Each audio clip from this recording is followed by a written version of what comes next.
Hello everybody, I am Dr. Spurti, obstetrician gynecologist, consultant fertility specialist at Avni Fertility and Andrology, Kukatpalli. Today we'll be seeing the causes for low fertility rate. So global ga ante India lo data compare cheste 1950 lo unna fertility rate 6.5.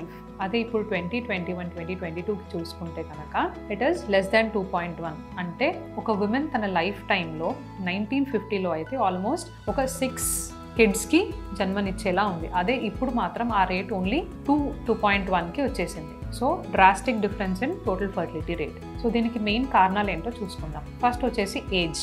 నార్మల్గా age పెరుగుతున్న కొద్ది ఏమవుతుందంటే count, sperm count కానీ egg count కానీ తగ్గుతూ పోతూ ఉంటుంది. Ageing process అనేది ఆగదు. So sperm count quality, egg count quality అనేది తగ్గుతూ పోతూ ఉంటుంది.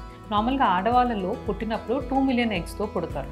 సో వాళ్ళు మెచ్యూర్ అయ్యే టైంకి అది ఓన్లీ 60,000 అవుతుంది. దాని తర్వాత మంత్లీ 300 ఎగ్స్ అనేవి రిక్రూట్ అవుతూ ఉంటుంది. సో ఇలా అయ్యేపటికి ఏజ్ ఎక్కువ అవుతున్న కొద్దీ ఎగ్ రిజర్వ్ అనేది తగ్గుతూ పోతూ ఉంటుంది. At the same time adverse environmental conditions అంటే ఇప్పుడు పొల్యూషన్కి కానీ వాటెవర్ లైఫ్ స్టైల్ అవన్నిటికీ ఎక్స్పోజ్ అవ్వడం వల్ల క్వాలిటీ కూడా తగ్గుతూ ఉంటుంది.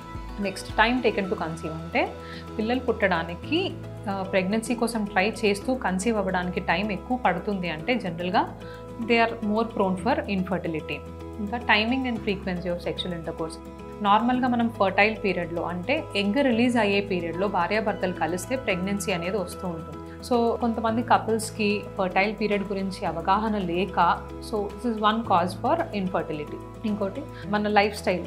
ఇప్పుడున్న వర్క్ స్ట్రెస్కి లైఫ్ స్టైల్ ఎలా అయిపోయిందంటే సెడెంటరీ లైఫ్ స్టైల్, అంటే ఫిజికల్ యాక్టివిటీ లేదు. Most of them are doing only desk jobs. So exercise లేక ఒబేసిటీ అనేది ఎక్కువ అయిపోయి obesity will again cause infertility. Stress వల్ల, స్లీప్నెస్నెస్ వల్ల, జంక్ ఫుడ్స్ వల్ల కూడా మళ్ళీ ఒబేసిటీ ఎక్కువ అయిపోయి so all these are causing infertility. అది కాకుండా కొంతమందికి మెడికల్ కండిషన్స్ ఉంటాయి, లైక్ షుగర్ కానీ, బీపీ కానీ, థైరాయిడ్ డిసార్డర్స్ కానీ, వైటమిన్ డి డెఫిషియన్సీ కానీ, లేకపోతే నీటి బుడగల ప్రాబ్లం వల్ల సో ఇవన్నిటి వల్ల కూడా ఫర్టిలిటీ అనేది తగ్గుతూ ఉంది.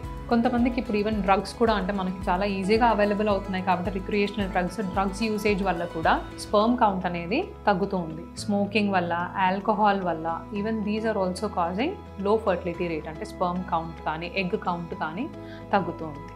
Thank you.